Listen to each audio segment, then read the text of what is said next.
And here we are. We start the 2023 Baylor football season. Our pregame show is on the CW, thanks to Josh Young and a lot of people. We'll hear from Darby Brown of KWTX a little bit later on from McLean Stadium. Paul Catalina, Craig Smoak, I'm David Smoak. We're in studio about a mile or two. One of these days I'm actually going to measure how far it is, but it's not very far right here at our studios on MLK. And tonight, Baylor starts their season against Texas State, and it's kind of a little bit of the unknown. And, oh, yes, we will get to what happened up in Fort Worth between Colorado and TCU, a stunning upset depending on what you expected with Dion in Colorado. But let's start with the obvious. Get in, first of all, to Baylor and Texas State. I think all of us who did predictions in the premium section, for the most part, it was like a 40-20 split average if you took everybody's predictions in the game tonight against Texas State. Yeah, I think that if it goes as we all think it's going to go, Texas State's probably going to throw Baylor for a loop a couple times because they're going to run a ton of plays. They're going to try to run a ton of plays. But in the end, Baylor's probably better up front on both sides of the ball, especially Baylor's offense versus Texas State's defense. Baylor should be able to do what they want to do in the wide zone and control the clock. But that all remains to be seen. There's still a lot of things we don't know yet. Who are going to be the playmakers on the Baylor offense? How is this completely new offensive line going to gel outside of Gavin Byers? And essentially it's completely new because he's the only guy who's returning who played at any kind of length last year. How is the defense going to respond from last year? So there's a lot of questions. And with Utah coming down the pipe next week, a very physical team that doesn't have as many questions as Baylor, they better get ready and take a dub where they can get it against Texas State, who they should beat. Well, they don't need to worry about Utah, and they need to focus solely on Texas State. But you're right, that game's coming down the pipeline, and to feel good about that, you want to see something pretty good today against a team that is, not your match talent-wise. I mean, that's the thing that we can clearly say. If we go out there today and they're a match talent-wise, then either G.J. Kinney is the greatest portal guy ever or Baylor's in big trouble. They should have a clear talent advantage. They should be able to run the football. They should be able to get stops. But, yeah, I don't assume that they're just going to get stops at will against this high-powered Texas State offense that G.J. Kinney is about to unleash after a couple of incredibly successful years at Incarnate Word. They hit the transfer portal heavy, and I think they're going to be fired up for the opportunity. But in the end, yes, I expect Baylor to win this game. They should win this game. Any other outcome would not be good, no matter how it came down. So that's what I'm expecting. But the way in which they do it, as you said, there's a lot of questions about the defense, about the secondary, about the playmakers, about the quarterback. There is basically every position you look at a question mark. So we'll get to see hopefully some answers today and hopefully a game where some Baylor fans get to celebrate afterwards. Well, it is tonight, 6 o'clock to kick. Texas State, G.J. Kinney, well-known high school star at both Canton and Gilmer, played his college ball at Tulsa, initially started at Texas. We will hear from the Texas State Bobcats head coach in G.J. Kinney. We'll also hear from two former Baylor football players, Ricky Thompson and J.J. Joe, in segments that we have them throughout the week here on 365 Sports. And again, thank you to the CW this week, and then the next couple of weeks, the 11 o'clock kickoff against Utah and then Long Island. We will have our pregame show on the CBS affiliate, the power of KWTX. All right, so it will not surprise either one of us, any of us, if somehow Texas State does get loose for a couple of deep throws in the way they run this offense. No, I don't think so. Yeah. I mean, they're going to run. Their goal is to run 100 plays. Now, whether they get to that with the new clock rules and with the fact that when Baylor has the ball, Baylor wants to run about 60 to 75 plays. That's a great day for them because they're going to want to control the clock. So, but if everything goes great for Texas State game after game, G.J. Kinney's going to walk into the postgame locker room, they're going to hand him the stat sheet, and he's going to go, about 105 plays? That was what we wanted. That's what we worked on all week. So, yeah, they're trying to run 100 plays. So in those flurry of plays that you're going to see, Baylor, especially with the inexperience in the secondary, is going to give up some oops-a-daisies, I think. Yeah, I think they're going to give up some big plays. Now, hopefully not a handful of them. Hopefully it's just a couple of big plays. But, yeah, I do think Texas State, just with the designs that they have and the setup that they have and the question marks that Baylor has, I do expect, at least in this first week, that, yeah, that's going to be a bit of an issue. But I don't think it's going to be one of those where, they break. I think that, yeah, you're going to give up some yardage. You're going to give up a play or two here and there. But just as long as you bend and you don't break ultimately, that's going to be okay. But if they give up, 6 plays of 40 yards or more, then we're going to have some serious question marks. I don't anticipate that with the offseason changes. But to think that G.J. Kinney's not going to draw something up that's going to put some points on the board or put some yards on the board, that'd be foolish. I would think that there's a chance they can rack up a lot of yards. It just depends on are there a lot of yards that's wasted based on Texas State continuing drives, sustaining drives. And then on top of that, Matthew Pallett's a new defensive coordinator. Do they take some risk and maybe try to get to the quarterback at Texas State? Again, they have not made their decision, at least had not when we talked to G.J. earlier in the week. It was 100 degrees when I was on my way over here to the studio.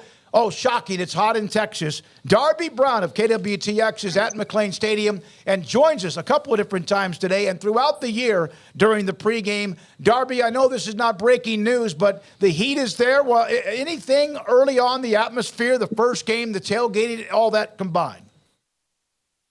Yeah, everybody seems to be out and about when there are grills out, which is always amazing to me when it's this hot out. I don't know if it's assigned that job necessarily at these tailgates. Can't be enjoyable, even just walking around. It is toasty, but it doesn't seem to be affecting the crowd. I think everyone's just excited to get back out here.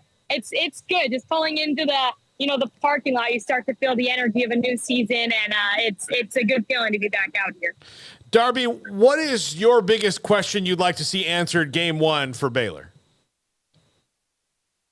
Ooh, I think there's a bunch. I think I would focus on maybe defense. I think, with the new defensive coordinator coming in and just how Baylor really did not perform to their standard on defense last year, just in general, would like to see some improvement. And obviously, Texas State's going to try some new things. And I don't know, how it'll all play together with what they'll try to do, as you guys were talking about earlier. But I think it could be a great test here to kind of see what Baylor's defense looks like. I'm also curious to see just kind of how these pieces that have come in through the transfer portal all come together. You want to see some of those guys that we've heard a lot about that have made a big difference. Darby Brown with us live from McLean Stadium, with us on 365 Sports and also the CW channel. Baylor and Texas State, 6 o'clock the kick at McLean Stadium. Did we still have Darby? Okay. All right, let's discuss what's happening today in college football. We'll go back to Darby a little bit later on today in our pregame. It will take you up until 5:30. In Fort Worth, Texas, and there are games going on. Texas at halftime leads Rice on a long kick by Auburn right before the end of the half to lead Rice 16-3. Quinn Ewers has been taking some hits in that game, but UT up 16-3. And then in Fort Worth, Texas, I got to tell you, it completely exceeded my expectations of what I thought I'd see from Colorado. The Buffaloes and Deion Sanders, with a plethora of playmakers, beat TCU straight up, who played for the national championship in Fort Worth, and it was dynamic. Dynamic. That offense is unbelievable. With Sean Lewis that came over from, was it Akron? The Zips? Did he come over? He came over from Kent State, from the MAC, and was a head coach, decided to come and work for Deion. He'll be a head coach again really soon. Shadur Sanders looked fantastic. Travis Hunter's a Heisman candidate now. And anybody who doubted Deion Sanders, which I understand, going, let's have a wait and see and how this goes, because college football is hard, especially at the P5 level, but doubted that he would get playmakers in there. Man, oh man. I don't know why you do that. They need to get better up front on both sides of the ball, but right now, first game out of the box, I'll take a win over the defending Big 12, I guess the defending college playoff team. Finalists. Yeah, finalists, yeah. Big 12 championship game appearance. That's 3 straight losses for TCU, by the way. It is. Kansas State. And big losses. Georgia. You lost the Big 12 championship game. You lost 3 out of the last 4. They beat Michigan. We always just kind of, I always kind of forget Sorry that one. about that, TCU. Yeah, no, they beat Michigan, so I need to take that back. But, and that was a big win. But, then the blowout to Georgia was the last we had seen them. And then, man, so much hype for this game. Deion's been all over TV. Is anybody happier other than Colorado than Fox right now? No. Than the broadcast network, who got to get that big debut, and I believe they have them next week with Nebraska as well, which now if you're Nebraska, you're looking at that game going, oh, dear God. I really was hoping we wouldn't have to bring them up. Yeah, well, I mean, as far as today, though, goes, I mean, there's some things that if you want to get nitpicky, but how are you going to nitpick beating the college, playoff finalists at their place to open the season in your big debut? I mean, what an emphatic statement by Deion Sanders and crew. They were super confident, and all the things that they had to say, I mean, bubbled up and came to fruition today. Came to a head in the best type of ways. Shedeur Sanders was fantastic. Now, can he throw for 500 yards, and can they rush for less than 100 every week? Probably not. But today, it didn't matter. It worked. TCU was able to get some good yardage on the ground. They were able to score 42 points when all was said and done. But, I mean, Colorado just had better playmakers, bigger plays when needed, and they were able to put the finishing touches on this one, and it was just super impressive. I think TCU's got some question marks. Chandler Morris, the defense, but it's week one. I don't want to overreact too much and be like, this is what it's going to be week in and week out. But certainly TCU looks a little bit different after that one, and Colorado looks massively different in the best kind of way. TCU's Chandler Morris threw a couple of picks, both of them. One near the end zone when Travis Hunter made a play. It was unbelievable. Sanders over 500 yards. Travis Hunter, and I know it's one game, but kind of has that dual threat in every part of the game. Defensive back, cornerback, shutdown, also a receiver. Edwards, the freshman running back, was crazy good too. Here are some Big 12 scores. So 45-42 Colorado in Fort Worth beat TCU. Iowa State, remember all the troubles in the offseason. Northern Iowa, pretty good football program, has given Iowa State and others trouble before. Iowa State rolling with a minute left in the fourth quarter. Nice start for Matt Campbell with all the distraction, or maybe not distractions. 30-9, they're about to take it and win against Northern Iowa.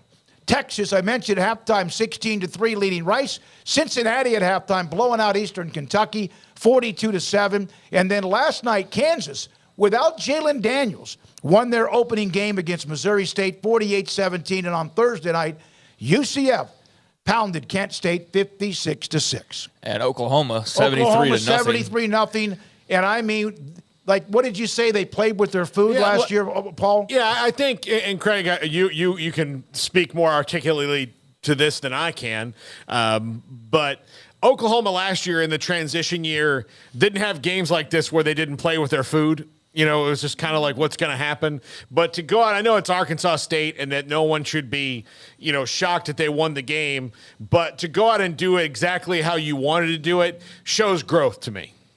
Yeah, I mean, for a defense that's not been very good, to shut out anybody, I think is a big deal. And to do it right out of the gates, no matter who it's against, I think is a great confidence builder for that side of the football and just for the program in general. Dylan Gabriel did what you want him to do. He's very efficient, threw for, 300-plus yards and a couple of TDs. You got to see Jackson Arnold come in there and get a good amount of snaps and be able to, just kind of settle in and, be the quarterback for a little while in this game because they didn't, have to worry about really anything but just finishing this one off and got to get a lot of guys off the bench and just very valuable and exactly what you're looking for in this first game of the season. So couldn't have gone any better, I don't think, for Oklahoma. I don't know about like injury reports and all that stuff, but in general, a 73-0 win, taking care of your business and, moving on to the next one. I think that's a huge step forward for Brent Venables, just, mentally, to just go ahead and have a dominant performance like that. Yeah, Dylan Gabriel was kept clean, threw for 300 yards and a couple of touchdowns. Jackson Arnold, the freshman from Denton Geyer, came in and was 11 for 11 passing for 114 yards and a score. And they ran the ball for 220 yards, so over 500 or almost 600 yards offense for Oklahoma. David Smoak and Paul Catalina, also Craig Smoak in studio. Garrett Ross is running the mothership here at 365 Sports and also on the CW. Baylor and Texas State, this game again will kick off at just after 6 o'clock. And when we come back, Garrett Ross, keys to the game. 3 keys to the game. We'll hear from G.J. Kinney. We'll hear from Dave Aranda. We'll hear from also Ricky Thompson and J.J. Joe. And this is Game Day Live. Game Day Live, sponsored locally by TFNB, your bank for life, Central Texas Plumbing Solutions, and Centex Roof Systems. In Waco, Texas, we value education. We're proud of Baylor University, McLennan Community College, and TSTC. At Jeff Hunter Toyota, we share these Waco values. It's how we serve our customers better and provide the highest quality service. In Waco, this is who we are, and this is what we drive. Shop Jeff Hunter Toyota. Toyota quality, Waco values.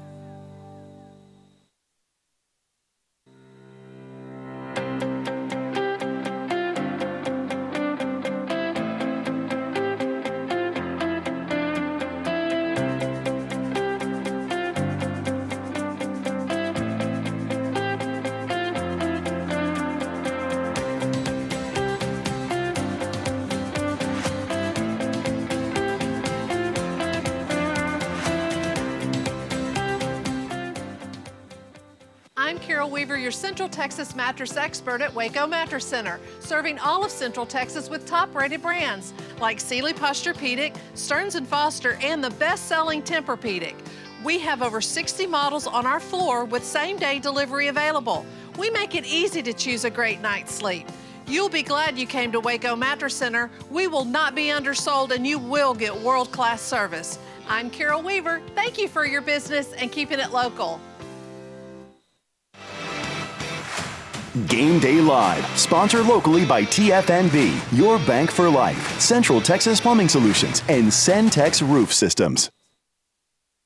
Welcome back into Game Day Live. I'm Garrett Ross here with today's Keys to the Game presented by Richard Carr Motors. Last season and the year before, Baylor took care of Texas State. The first year was a little close. Last year was a little more wide open. The Bobcats come in with a new head coach this season in G.J. Kinney, coming over from Incarnate Word, where his offense lit things up last season. So the first key to the game today is going to be how the Baylor secondary holds up against these Texas State wide receivers. You have Ashton Hawkins there who lit Baylor up last season. You have a young core in the secondary for Baylor. Guys like Devin Bobby, Devin Lemire. We've heard a lot about Corey Gordon coming out. Can they hold up against the Texas State offense who is going to spread the receivers wide and probably throw for about 50 times per game?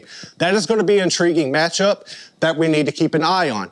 Coming up next, how does the Baylor wide receiver core handle this? Last year, Blake Shapen caught a lot of flack. He didn't have much help. We knew what Monterey Baldwin could do. Monterey was going to get out in space, but when Blake Shapen won the position last year over Gary Bohannon, it was because of his ability to spread the field with his arm. Unfortunately for Blake, he didn't have the receivers to help him out. If you go back and look, a lot of his work last year, he had one of the highest drop rates in the nation, so it was not all on Blake. I need to see the receivers come in and spread the field. You have Hal Presley, who needs to step up. You brought in Keytron Jackson from Arkansas. We know what he can do. All camp long, we've heard rave reviews about Keytron. I think that's going to be the main receiver for Blake, but we need to see what they can do. Can Baylor spread the field? That is a thing I'm keeping my eye on. Finally, the trenches. Now, this one shouldn't be a concern at all, but I want to keep my eye on it because you have TJ Franklin coming back. You have Gabe Hall. We know what they could do. You brought in Trevor Maye from Oregon. How does he get into the mix? On offense, you have a whole new offensive line coming in. You brought in the Campbell brothers for BYU, and we have heard that this is the most athletic group that Jeff Grimes and Eric Mateos have had, which is really intriguing, especially if you go back a year before and you saw what that unit could do. I want to see how they gel. How do you work? Can you get the rotation in? Can Tate Williams come in and show his progression? I feel like this is going to be an intriguing matchup. I think Baylor dominates, but I need to see the rotation. I need to see how these guys hold up. It's going to be hot. Can you withstand the heat? Can you stay out there for long periods of time in the offense and keep up with that pace who is really going to test you? That is one thing I want to keep an eye on. I like it at the end of the day. I think Baylor gets this win. If you look at Vegas right now, we're at a 28-point spread. I think Baylor covers, but do not be surprised if Texas State hits them for a couple of long bombs and gets on the board early. At the end of the day, Baylor should come away victorious, but you cannot sleep on the Bobcats. That's going to do it for this week. We'll have more coming up next, but thanks for listening. This is Game Day Live. Cars priced right both day and night at Richard Carr in Texas. Trucks built for you, red, white, and blue at Richard Carr in Texas. Cars that zoom with lots of room at Richard Carr in Texas. Count on us, a dealer to trust at Richard Carr pizza, burgers, and Bears football. There's no place around Waco that serves them all other than Bubba's 33. Come show your green and gold and enjoy some of Waco's best food and beverages while watching your favorite team, the Bears. When real Bears fans get hungry, Bubba's 33 is the #1 spot for ice-cold drinks, hand-stretched, stone-baked pizzas, and bacon-infused burgers. Join us for indoor or patio dining. Bubba's 33, Waco's restaurant and proud supporter of Baylor Bears football. Sick 'em, Bears! Edward Jones Financial Advisors Ben Erlinson, Chuck Verno, Brad Wilson, and Cam Heathcott understand these are difficult and changing times we live in, but they know how important your financial investments are to you. So is your financial advisor staying in touch with you and helping you navigate today's financial climate? Invest with Edward Jones Financial Advisors Ben Erlinson, Chuck Verno, Brad Wilson, and Cam Heathcott, who invest their time and experience back to you and your money. And like coaching athletes, investing money is about time, patience, and encouragement. Contact Ben Erlinson at 254-759-8533, Chuck Verno at 720 North 64th Street, Brad Wilson's location at 250 Sharon Drive in Woodway, and Cam Heathcott in Conroe. Edward Jones Financial Advisors, Ben Erlinson, Chuck Verno, Brad Wilson, and Cam Heathcott, proud sponsors of 365 Sports. Edward Jones, making sense of investing, member SIPC.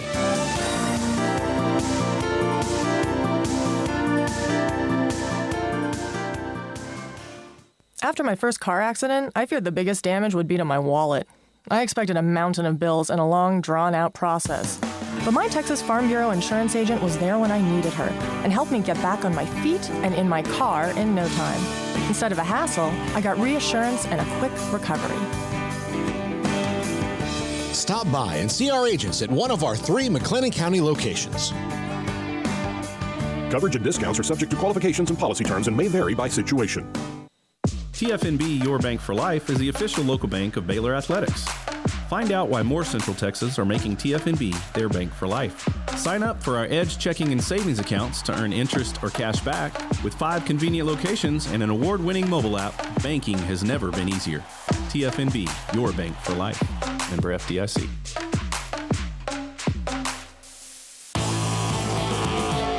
Game Day Live on Sikkim 365 Radio is brought to you by Richard Carr Buick GMC Cadillac, Texas Farm Bureau Insurance, TFNB, Your Bank for Life, 3 Nations Brewing Company, Waco Regional Tennis and Fitness, Edward Jones Advisors, Ben Erlinson, Chuck Verno, Brad Wilson, and Cam Heathcott, and Bubba's 33.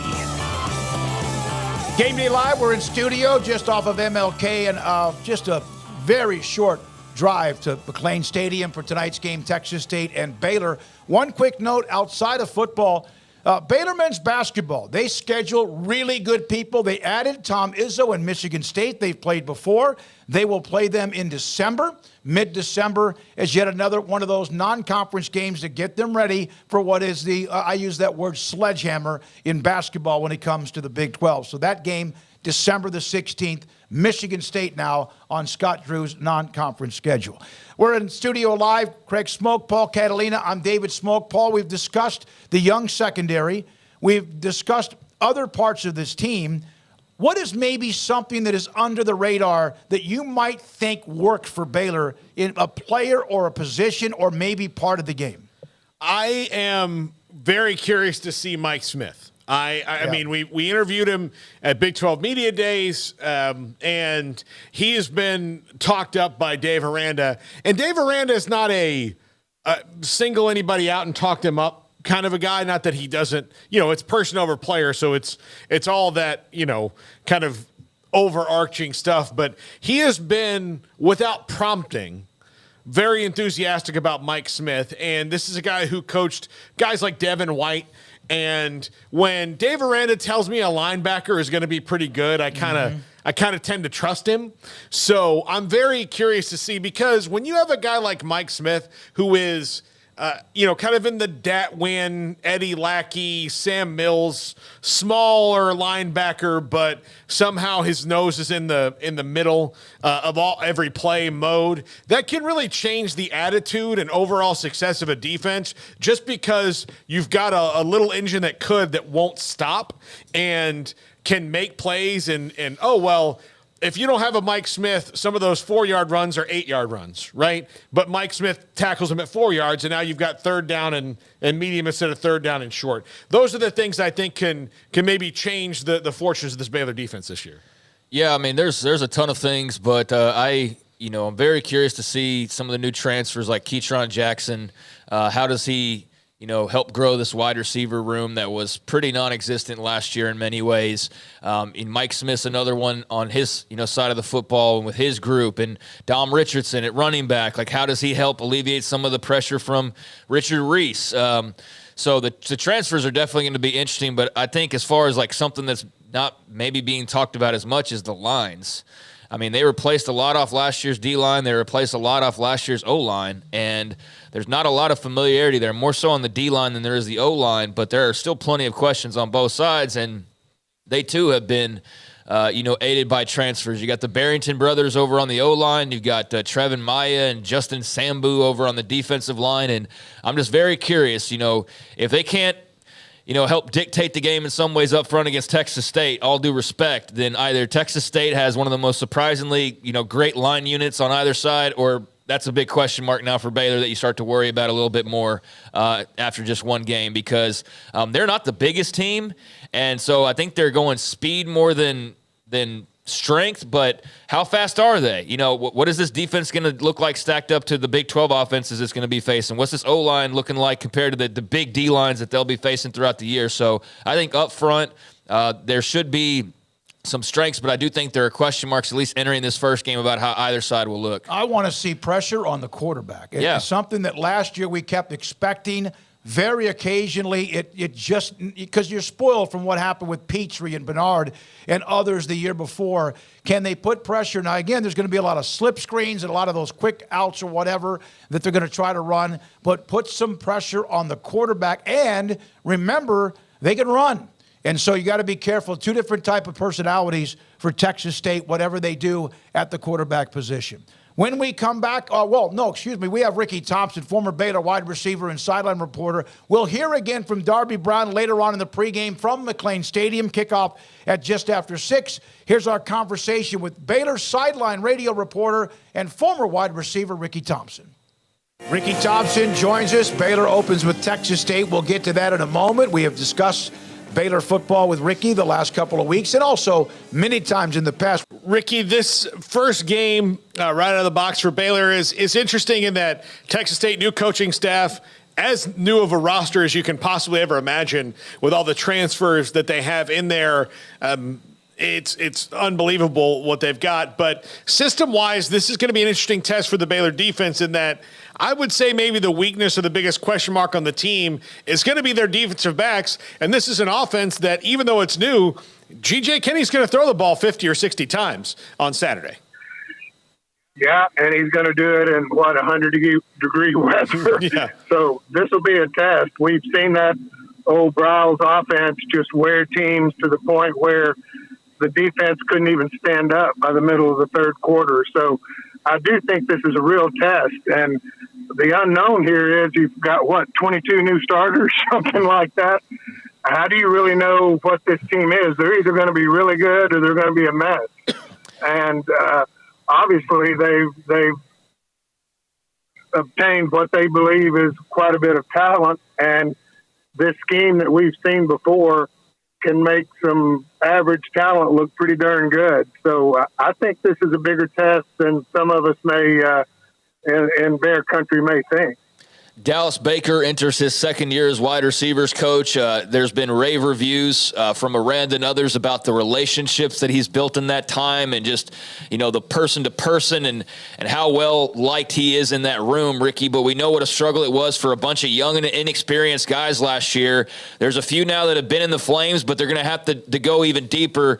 Do you like the room and what are you just kind of expecting as far as the growth and what can occur from one year to the next? Well, first off, let's go to Dallas, and I think maybe he's grown up as much as these receivers have.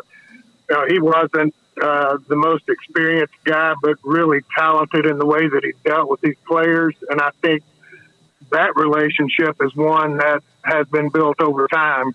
And I think we discussed last week when we visited that I think Blake's problems last year, Blake Shapen's, a lot of those were tied to inexperienced receivers and not all on the quarterback's shoulders. That's a different story this year. No excuses. These guys have been around. They've been around a couple of years, some longer. You've got a transfer, and Keaton Johnson looks like a receiver. Monterey Ballin can fly. Josh Cameron weighs, 220?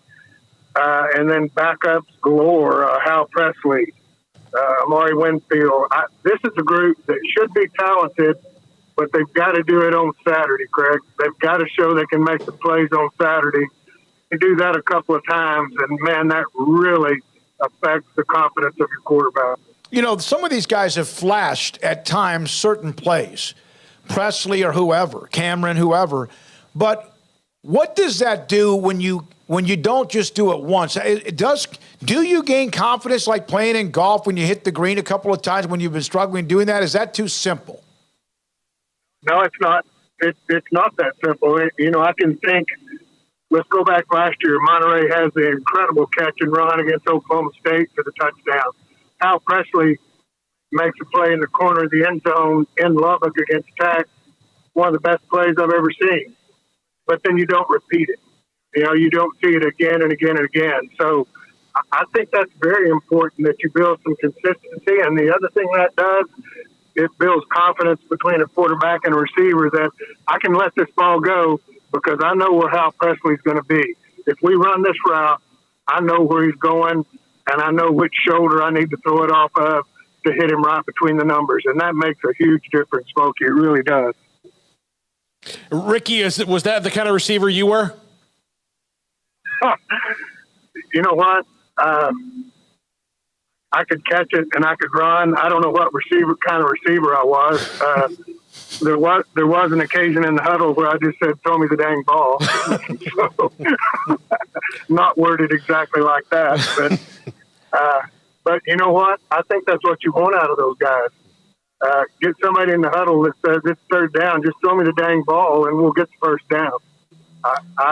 I like it, and I like a quarterback that'll take control of the huddle as well. So I don't think there's anything wrong with that.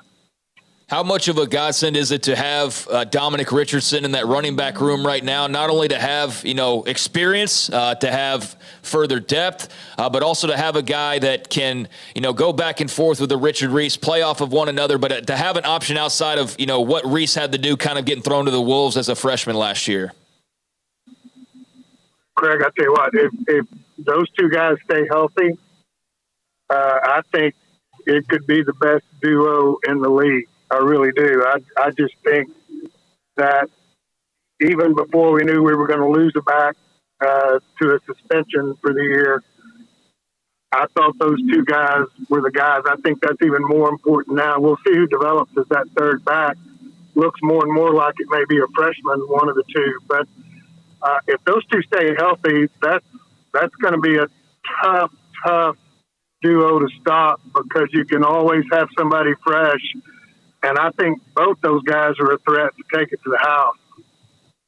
Yeah, and it will be interesting if anyone steps up. Is there a player that, and this is at any position on offense, which opens up a huge number of people.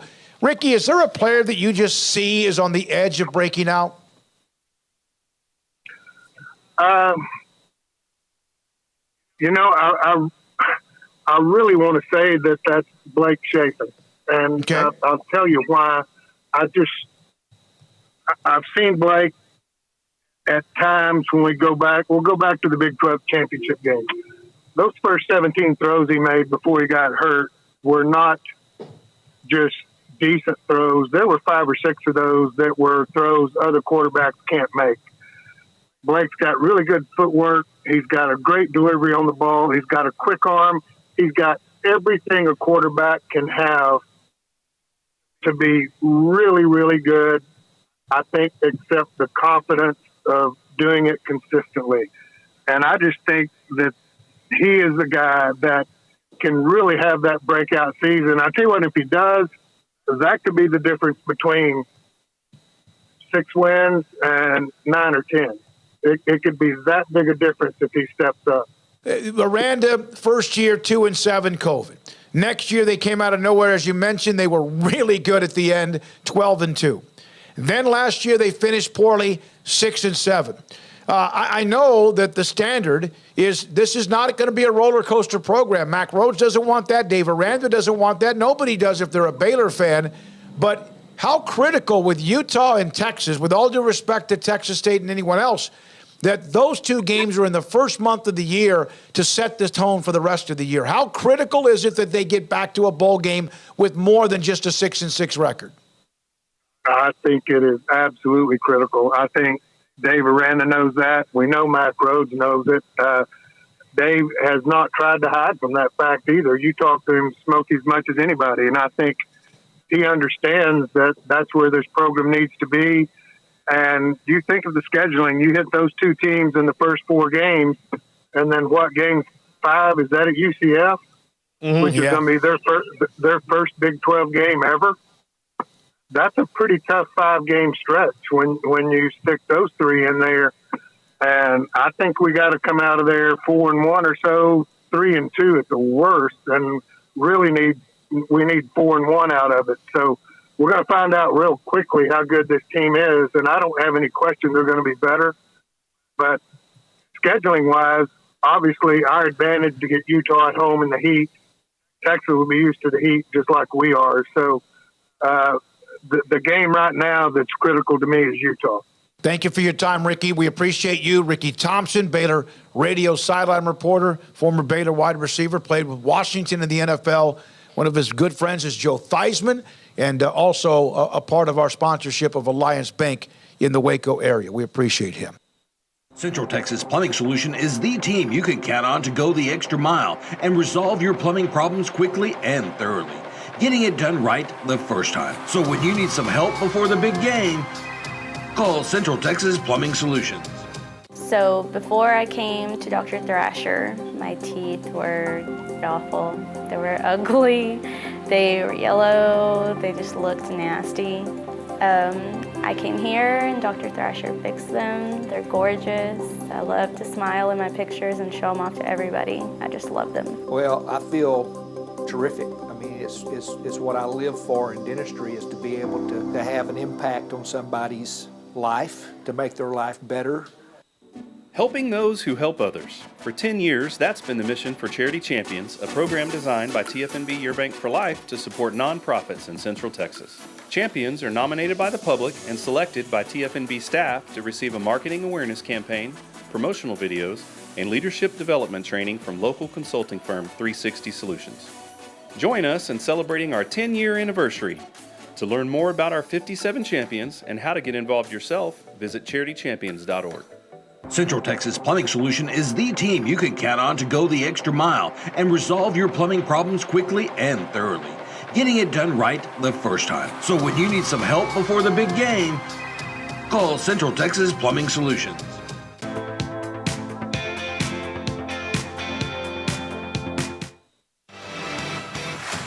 Game Day Live, sponsored locally by TFNB, Your Bank for Life, Central Texas Plumbing Solutions, and Centex Roof Systems. He is the head coach at Texas State.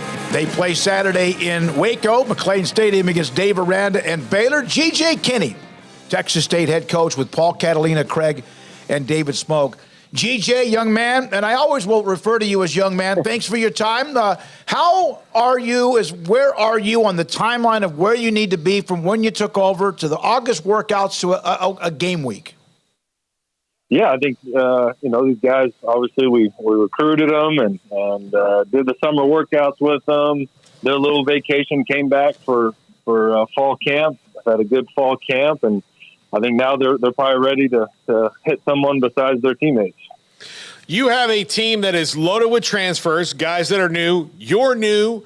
What are the unique challenges of bringing together a team in a short amount of time, relatively from the time you got the job to the time you kick off, and building that chemistry, a bunch of guys who have not been at the same place together and are trying to figure each other out?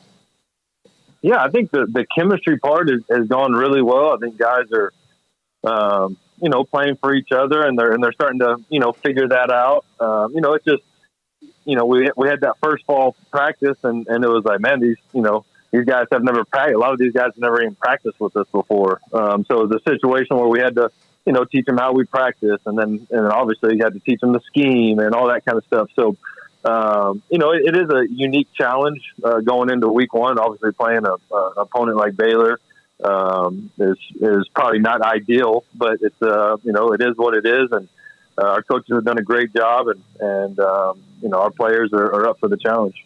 What's the balance of excitement, nervousness, and whatever other emotions you have, getting ready to go and coach your first game with this program, and also knowing, hey, GJ, football's back after a very long wait? Yeah, no, it's awesome. Got some week 0 action last weekend, got to watch some Saturday night games, and that was college football's back. That's always fun. I'm excited. I'm not necessarily excited yet. I'm not a guy that gets overly, up or down, but, I think these guys are ready to go. I think we have to have another really good week of practice. And because for us, every practice, every meeting is so valuable for us right now. I think these guys are excited, and they're excited to play a Big 12 team and a Big 12 opponent and a Big 12 stadium. Because everyone knows what Baylor has this year. They're going to be really good. So your brother's on the Baylor team. How unique is that? Yeah, that's awesome. It's a situation where you get the job and you look, hey, we played Baylor week 1. Obviously my dad going there, my sister graduated from there. Obviously out of respect for Landry and Coach Aranda and really just, the whole Baylor organization. Me and Landry really haven't talked in a while, really since fall camp started. Maybe like, hey, everything good? One of those type deals. So, it'd be good to see him out there on game day and shake his hand before and after. And I know he loves Baylor and loves everything they're doing over there. Then you could talk again like normal people. That'd be great. Yeah, exactly. when you're not competing. You also, with transfers, also comes experience, maybe a little bit more maturity. I know that's not an easy blanket statement to throw across the board, but have you found that this is a team, because you have a lot of seniors and juniors that are more mature and able to take things a little bit faster? Yeah, I think so, for sure. I think that was, really the plan coming into year one. Obviously, we won't do this again next year.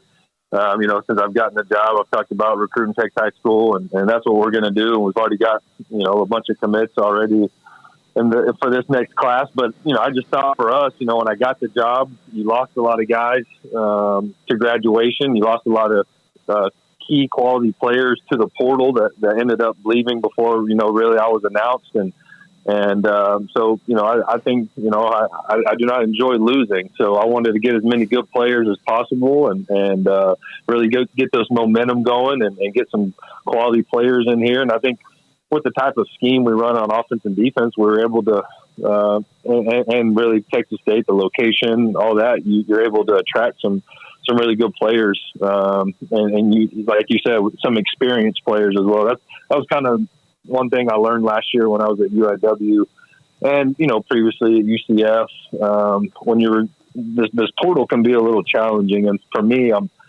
always starting with, hey, can I find someone with production? Is that FCS, FBS, whatever? Has he played before? And that's really where we started. And we're able to get some guys that have played a lot of meaningful snaps in some big time games. So I think that's always a positive.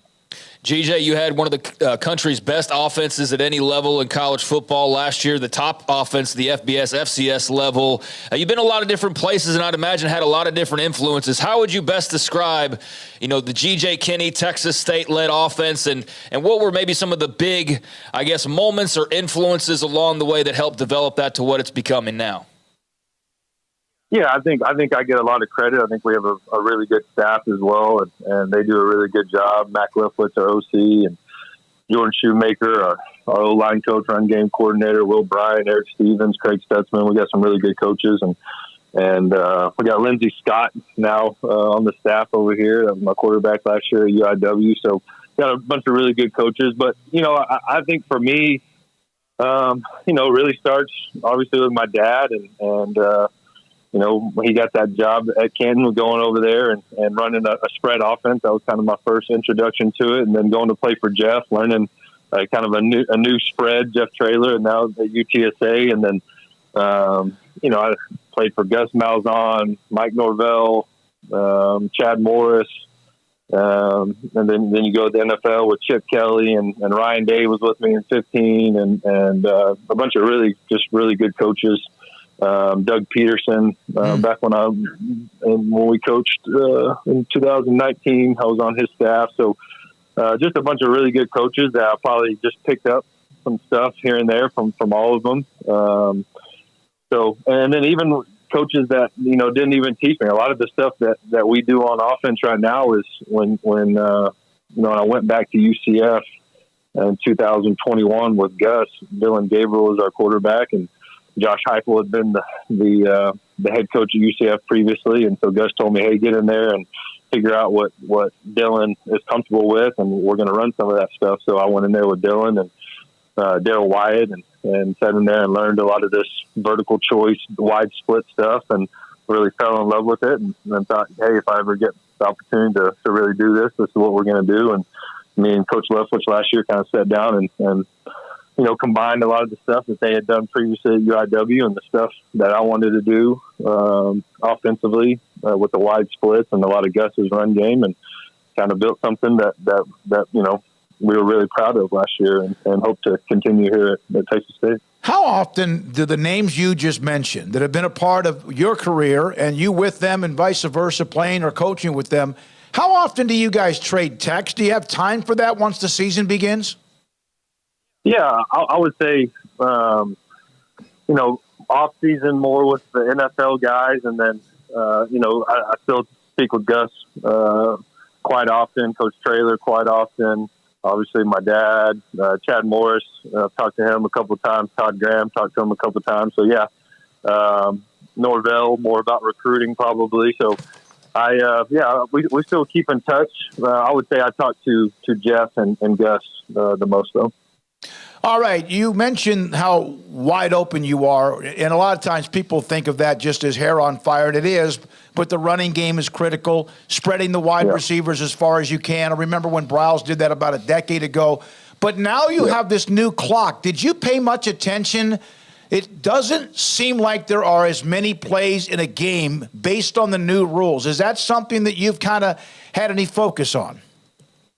Yeah, I mean, I think obviously I wasn't necessarily a fan of that, being an offensive guy, but at the same time, it is what it is, and it's the rule. And I think you saw a little bit of the data from week one, but I think we'll get some more information. And I don't think it'll affect things too much, but you never know. You guys run a lot of plays anyway, so is it just maybe about adjusting right now at the end of halves what you might have been used to?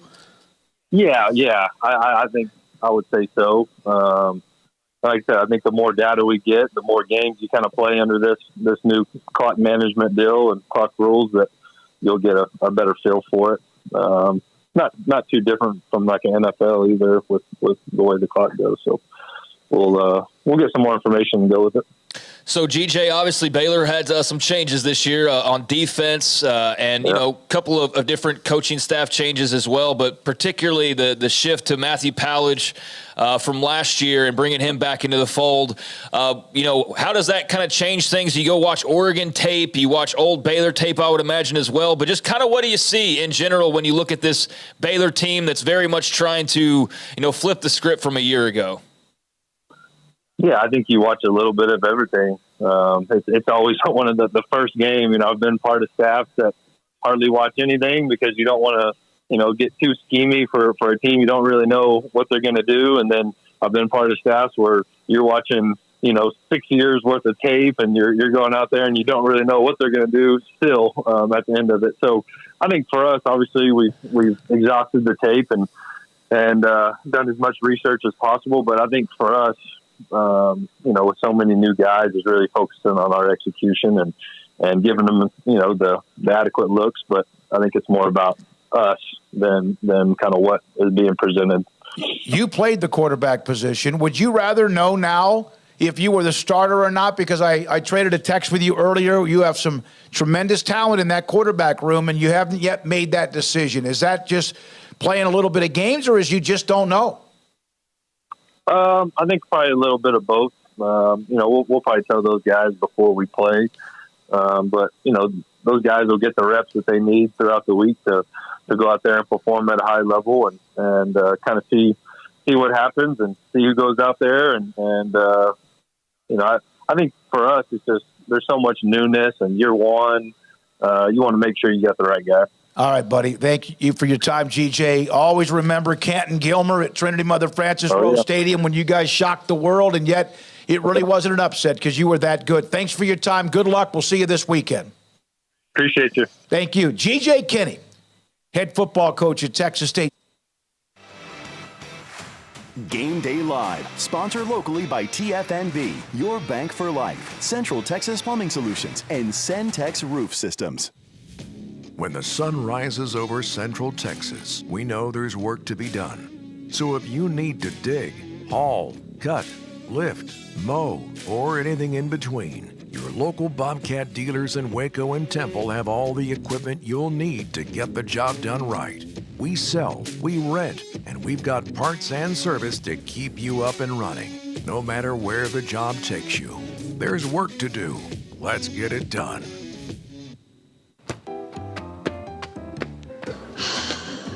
I don't know what any of this stuff is. Is the Jeep not starting? Token, can you please come help?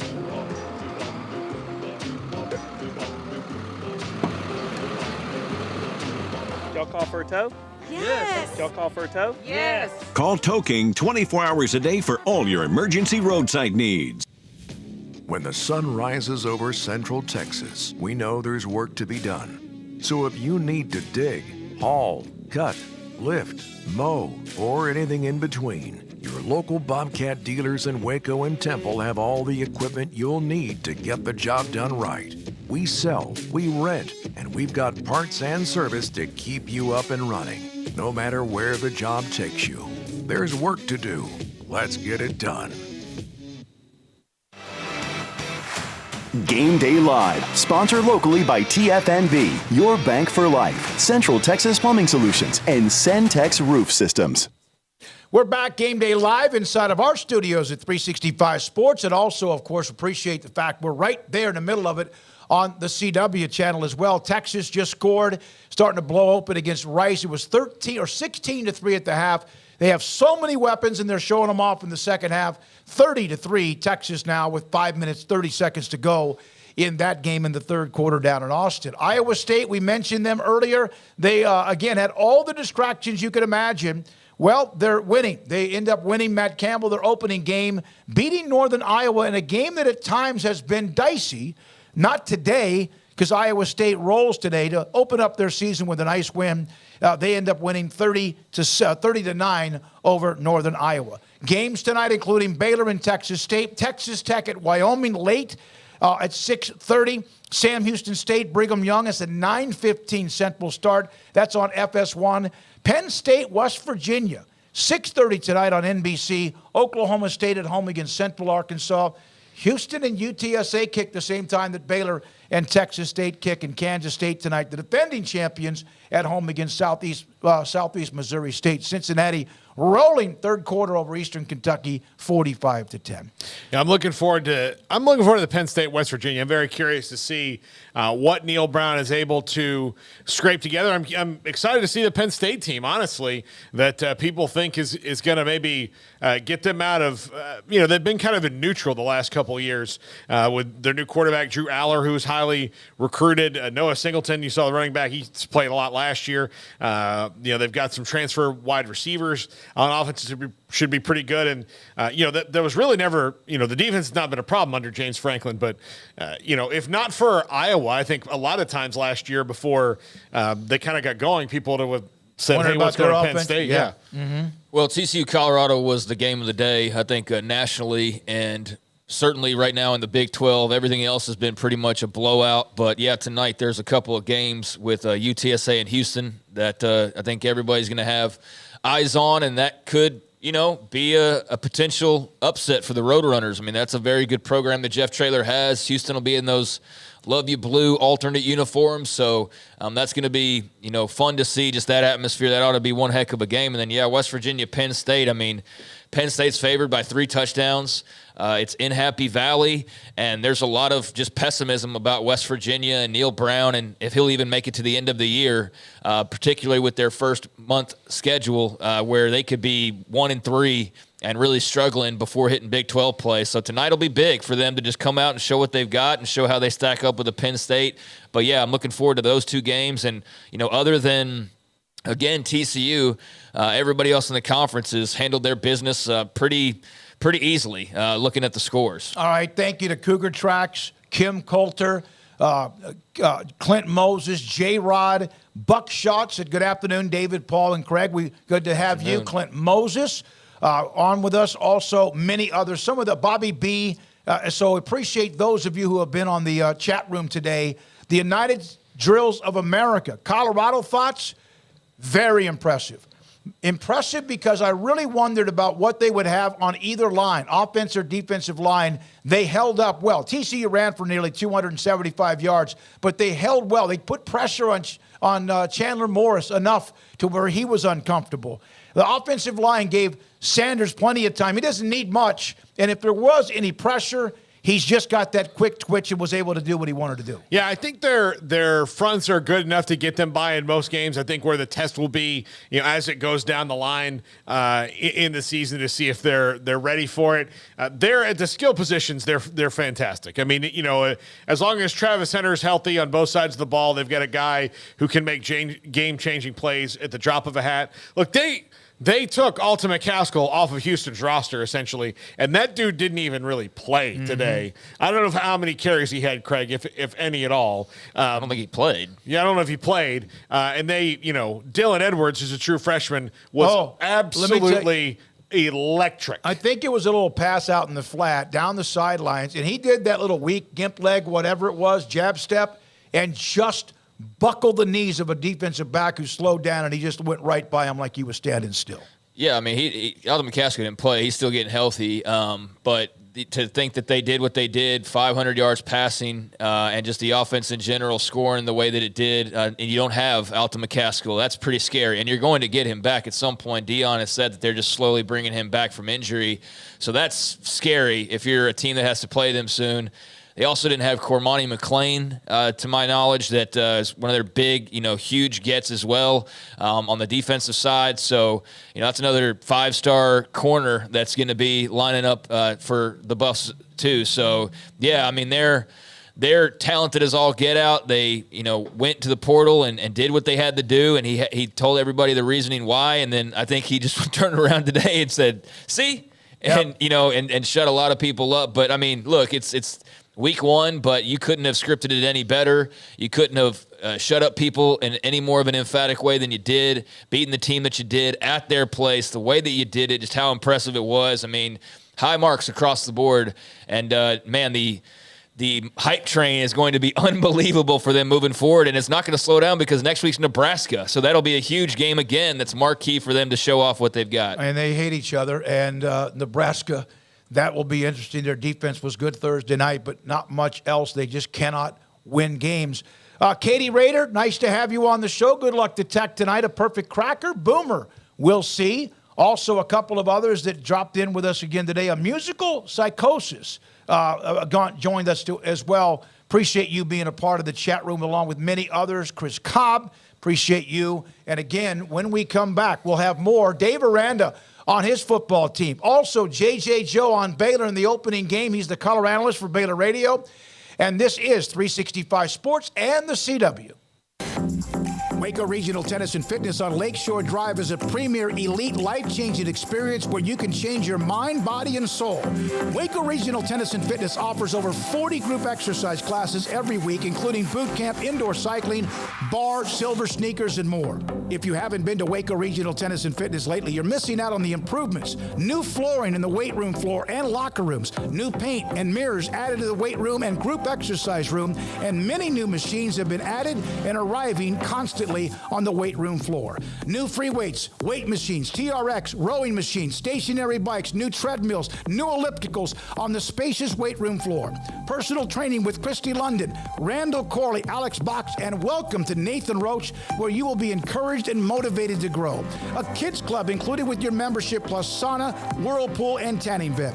16 tennis courts plus a beautiful stadium court, and longtime youth tennis pro Britt Coleman and assistant junior Kenna. Adult tennis lessons and clinics with Blake, and the commitment to pickleball with 8 courts and instructor Jody Thurman. Visit the website at wacotennis.com or visit us at Waco Regional Tennis and Fitness next to Hawaiian Falls on Lakeshore Drive in Waco.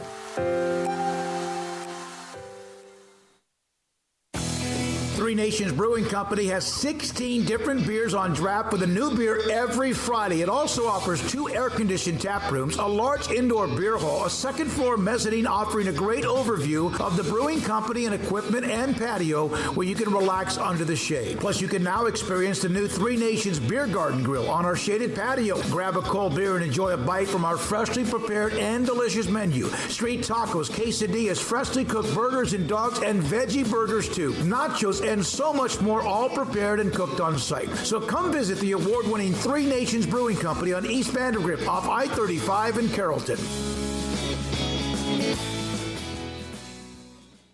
Parenting is full of surprises. You never know what to expect. So after our son was born, I called my Texas Farm Bureau insurance agent to set up a life insurance policy in case something happened to me. Sawyer is now 2. And we'll soon have a sister. There's no one else I would trust with protecting my family. Stop by and see our agents at one of our 3 McLennan County locations. Coverage and discounts are subject to qualifications and policy terms and may vary by situation. In our logo and advertising, we say we are people that you can count on. What does that mean? It starts with providing a quality vehicle and quality service at a fair price. But it also means we do what we say we will do, and we treat people fairly with respect. It starts by hiring great people, good local folks who work hard with a caring attitude. Our employees are the real reason we are people that you can count on. Put us to the test and see for yourself that at Richard Carr Motors, we are people you can count on. Game Day Live on Sikkim 365 Radio is brought to you by Richard Carr Buick GMC Cadillac, Texas Farm Bureau Insurance, TFNB, your bank for life, Three Nations Brewing Company, Waco Regional Tennis and Fitness, Edward Jones Advisors, Ben Erlinson, Chuck Verno, Brad Wilson and Cam Heathcott, and Bubba's 33.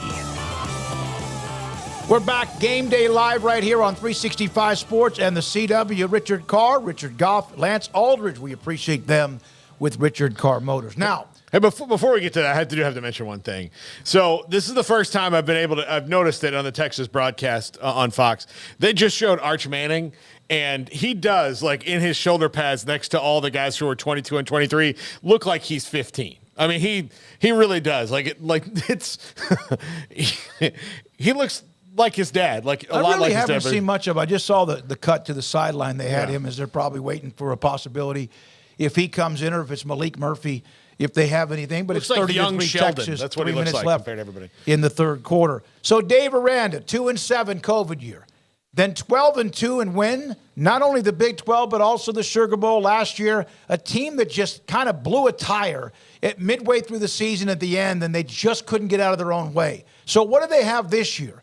Dave Aranda earlier in the week talking about Texas State, also his Baylor football team.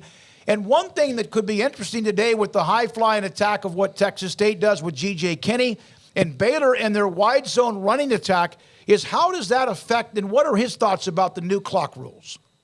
We've been repping that throughout fall camp, and we haven't been marked by that so far. and knock on wood with that.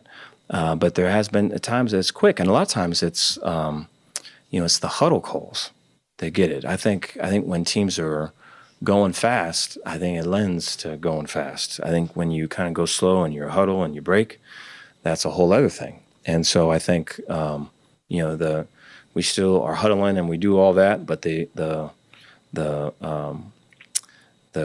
quickness that we get out of the huddle, and I get up to line, and a lot of times an O-lineman, I'm gonna settle kind of into my stance, and we don't have time to do that. We've got to get to our alignment, put our hand in the ground, be ready to go. And so I think those changes have shown themselves. Now we haven't played a game with it yet, and so there hasn't been it can get to where the bullets are flying and the smoke is in the air and what's this and what's that, and then on top of it you've got a clock that's tight. So we haven't been in that moment yet, and so our hope is that the training that we've had throughout fall camp can prepare us for that, but we're going to find out pretty soon. So there's Dave Aranda on that. Baylor and Texas State just after 6 o'clock. He also, of course, it all may start, and whatever happens with the Baylor running game that 2 years ago was unbelievably good. Last year at times was pretty good with Richard Reese, but injuries in the running back position, the offensive line at times kind of erratic.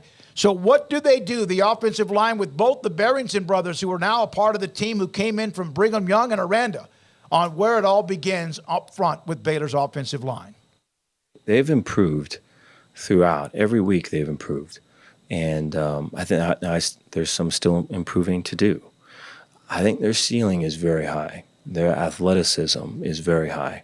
And so I think this could be one of the more athletic groups that Grimey and Eric and have ever had. Could be the most athletic group. I think the learning that's going on has been way cool, but they're starting from a spot where they didn't really know, And so some of these misfires, so to speak, or miss IDs and everything, are really, that's how they're learning. They're learning it, And so for us to go into this game to limit kind of those opportunities, to maximize the things that we're really doing well, but then still grow in those areas maybe that were maybe not where we want to be, I think is a way critical thing. And I have total trust in Grimey. And so there is Jeff Grimes and, of course, Eric Mateos. And Mateos kind of had a smile on his face, as Grimes did too, when there was a meeting with some of the media a couple of weeks ago. Just kind of like what they see. Now we'll see what they do. And it's against a Texas State team. We've talked about this many times. They're going to try to throw it all over the ballpark or the stadium and try to go fast and furious. Aranda and his defense and Matt Pallett's defense against the Bobcats. The splits, the speed, so they're and then just their mastery over what they do. And so a lot of counter. So they'll pull both the guard and tackle, and they'll do it from big open sets to where everyone's spread out. And like we talked about earlier, if there's a misfit, it's out. And then they'll do it when tight ends in the core and all of that. But the receivers are way out wide, and so it creates a lot of space inside. And so they vertical reads is what we call it. So if they'll go vertical, if there's a guy on top, they sit it down in the zones.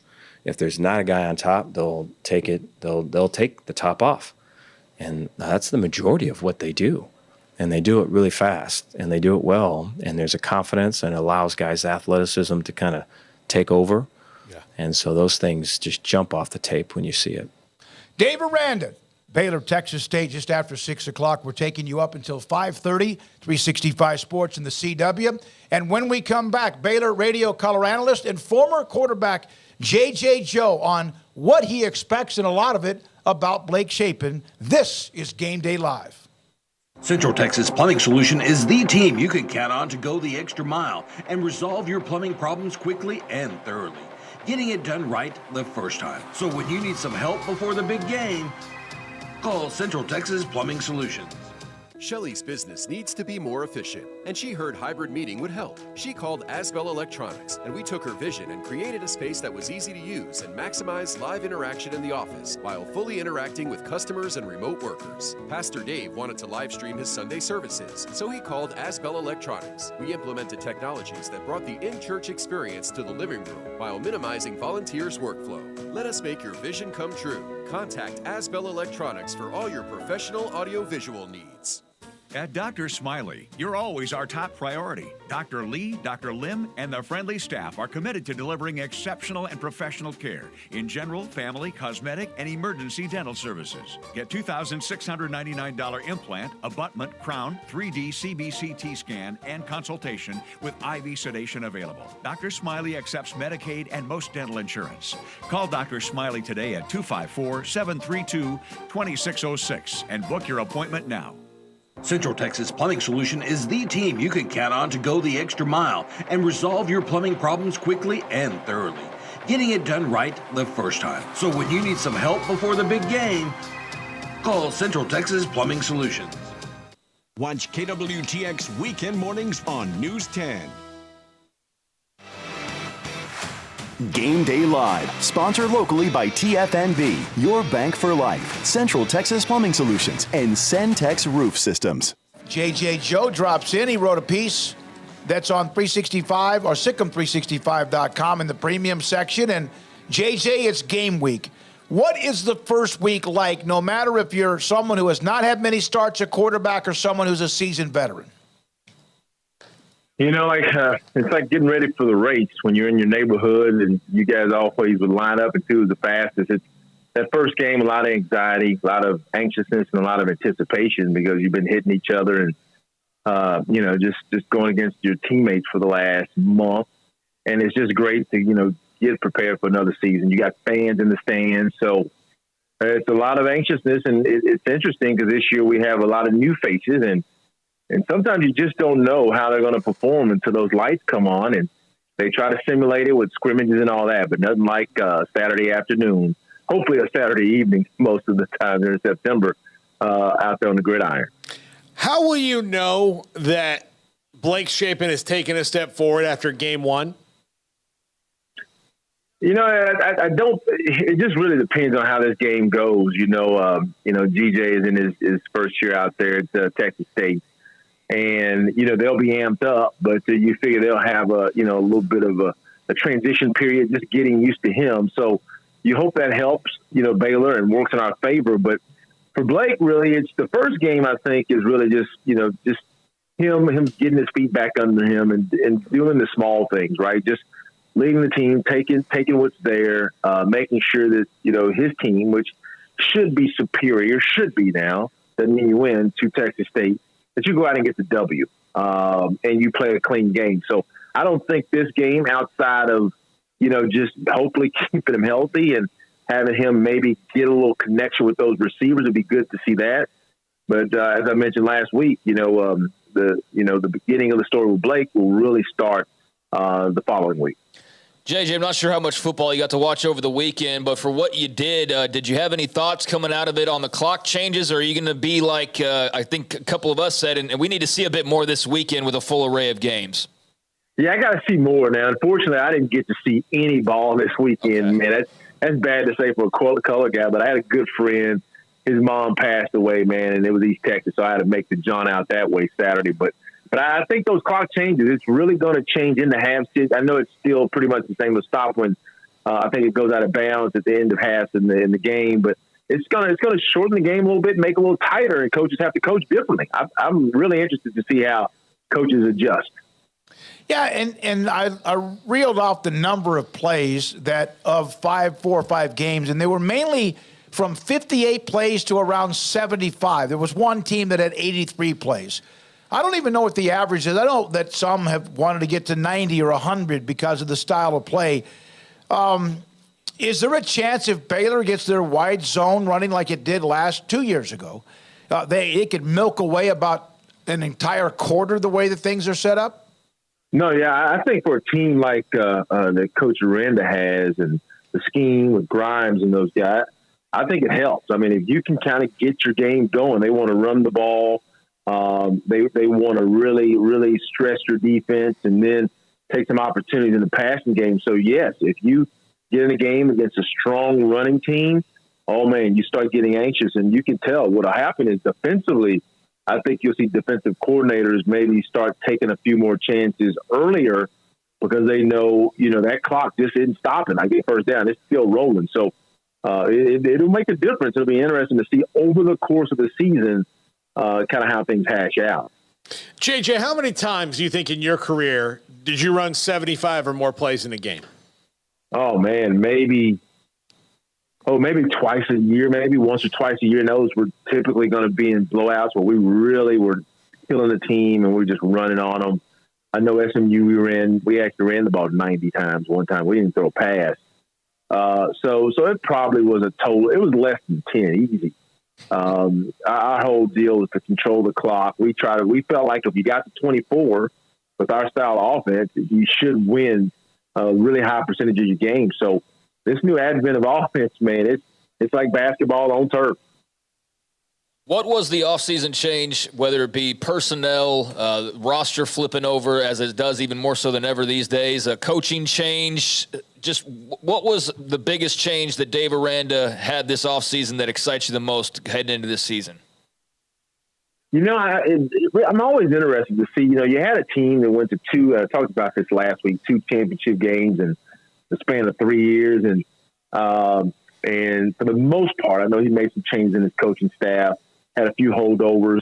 So I'm interested to see the new faces because as I wrote today, sometimes when you have a little success, I know we had some tough years in there, some of the older guys can get a little bit, it's a little entitlement that can creep into your program, which every coach hates. And I think with Coach Aranda, I think it'll be good. He has a new DC, a guy that he's familiar with, so he really feels good about that. New voice for the players. And then I think you have a lot of new players that they see Baylor as a very successful program. You don't go to the Sugar Bowl and win a Big 12 championship and go to another 19 and teams not see you as really encroaching and trying to push up to that upper echelon. So I think a lot of those guys want that, and it'll be interesting to see this new energy, that new juice from the new guys who, hey, man, I want some of what some of you guys have already experienced. So I'm interested to see how those new guys meld with guys like Matt Jones, Blake Shapen, Garner Randall, all those guys, how they all meld together. Yeah, because last year man, they kind of teased everybody. Wins at Lubbock against Tech, and then the one in Norman. But and Dave Aranda mentioned this throughout the year. JJ, when Grant Taff and Baylor were recruiting you, what was the message? Was that where you wanted to go? Is that where eventually they got you to go? And what was that like in your relationship with Coach Taff? It was great. Coach Taff was a fantastic recruiter. He didn't have back then as much to recruit to. You had the Southwest Conference, which was, a stable conference for a while until Arkansas made the jump to the SEC. But Baylor didn't have those facilities like they have now. I mean, Coach Taff, I don't know how he got people to Waco, but he was really good at selling vision.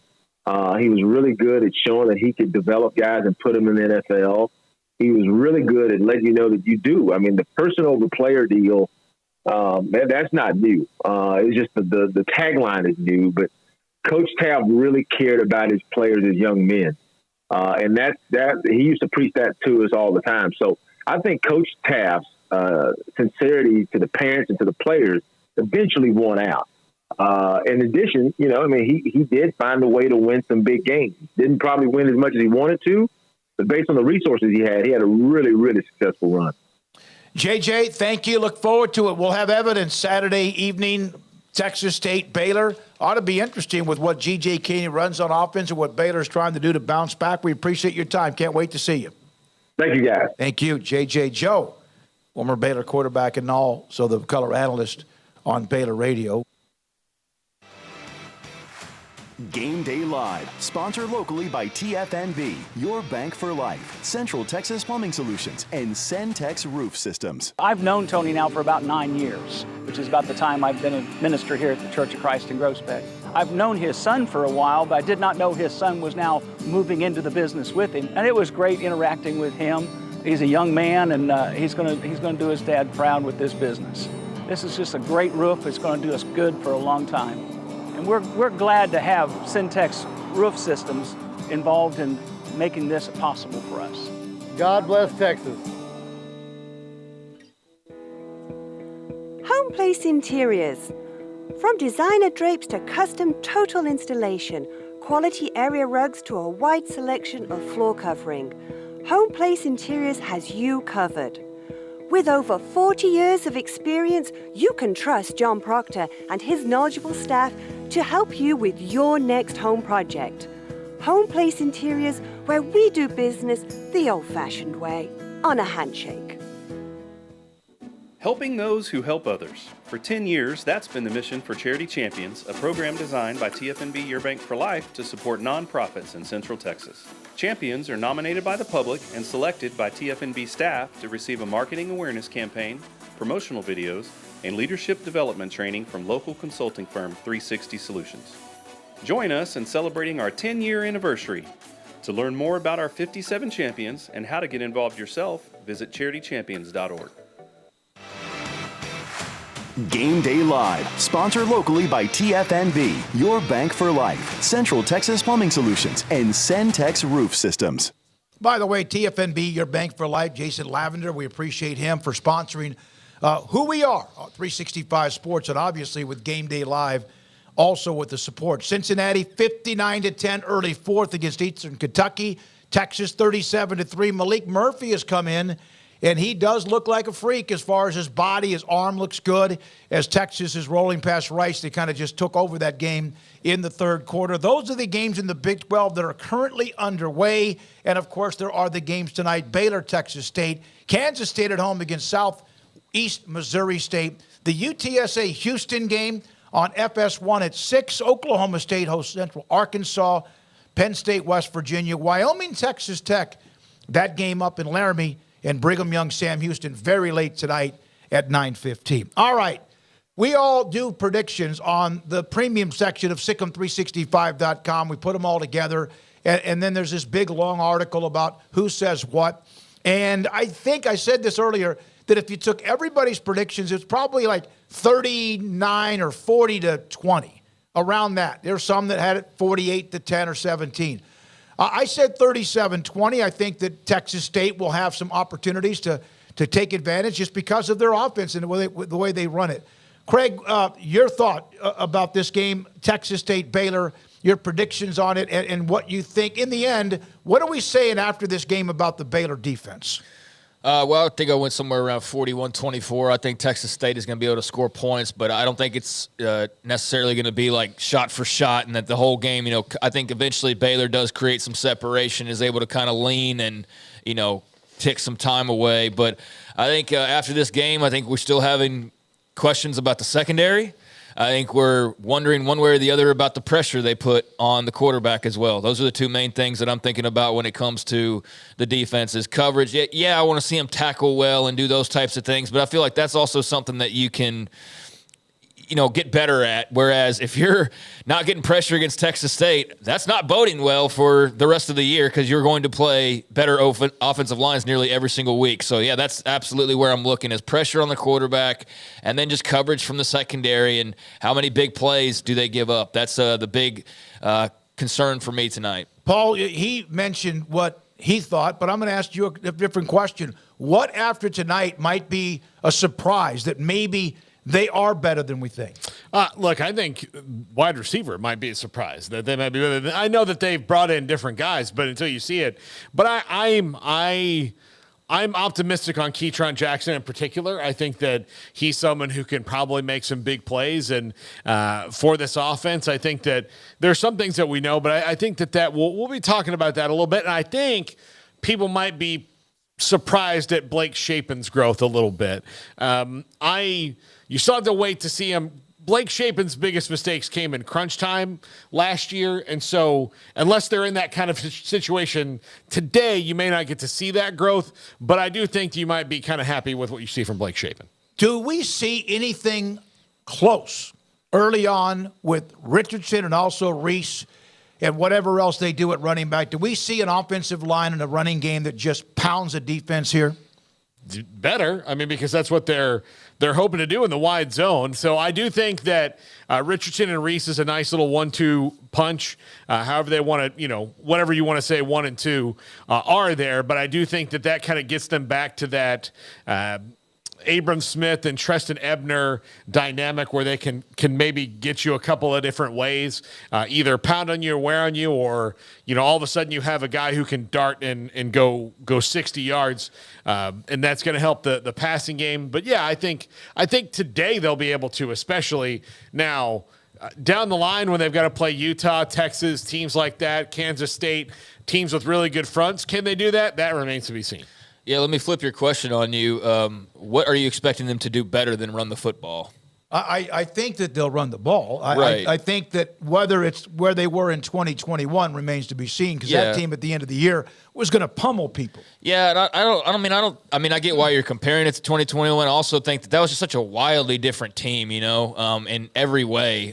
So it's kind of unfair for this team a couple years later to still being compared to the greatest Baylor team of all time that had super seniors all over the place, and like Hall of Famers, particularly on defense as far as the university goes. But I asked that because there's nothing that I have more confidence in them being able to do than run the football. I mean, that's what they should be able to do more than anything else tonight is run the football.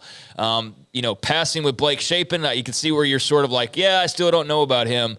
Coverage in the secondary, getting to the quarterback, blocking up front, all of these things are question marks, and I know the blocking plays into the run game, but, that's the one thing. If they can't run the football tonight, then dear God, then what are we talking about on Monday? Because that's the one thing they should be able to do is run the football. So, I think that's going to be very important, and we should get a big dose of Richardson and Reese tonight, and looking forward to that, and perhaps some of the younger backs like a Pendergrass or someone like that, Jordan Jenkins getting involved if the game starts to separate late. What was going to say that if you see them go to maybe that next level at running back, after Reese and also after Richardson, and it's Dawson Pendergrass. And it's not Jordan Jenkins, who had the nice run in a scrimmage earlier. What is that just going to be? Jordan Jenkins is never going to contribute to this team? Or is Dawson Pendergrass pretty good? He was a phenomenal player at Mineola High. I think that's the thing that we don't know. Yeah. Based on the depth chart, though, Jordan Jenkins wasn't listed on it. Right.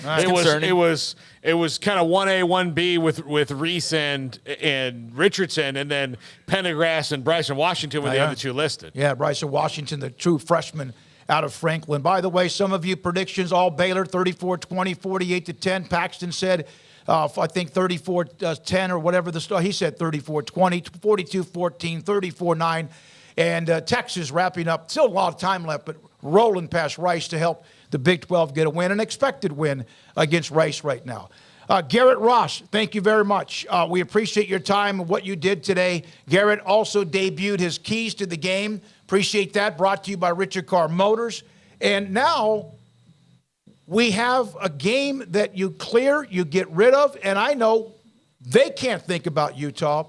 But with Utah winning their game against Florida without Cam Rising, a ball of razor blades, as some people have said before, should be a lot of fun next week if Baylor takes care of their business and they look good doing it tonight. Yeah, that second part's the most important part because they're kicking off here in 30-plus minutes, and that's all that matters. Utah, is going to still be there when they wake up in the morning. So, they can worry about that when the time comes, but they got to worry about tonight because – it's important to get off to a good start, especially after this offseason of just so much change and everything that came with that. I think it's important that they're sharp in front of their home crowd. All right. Thank you to our sponsors for both what we do, 365 Sports, and also on the CW. Next week, we will be live at 9 o'clock in the morning ahead of Utah. Our pregame at 9 as they kick off just after 11 against Utah. For Craig Smoak and Paul Catalina, Garrett Ross, thank you. Josh, Darby Brown. Also, thanks to everybody who you sometimes don't see.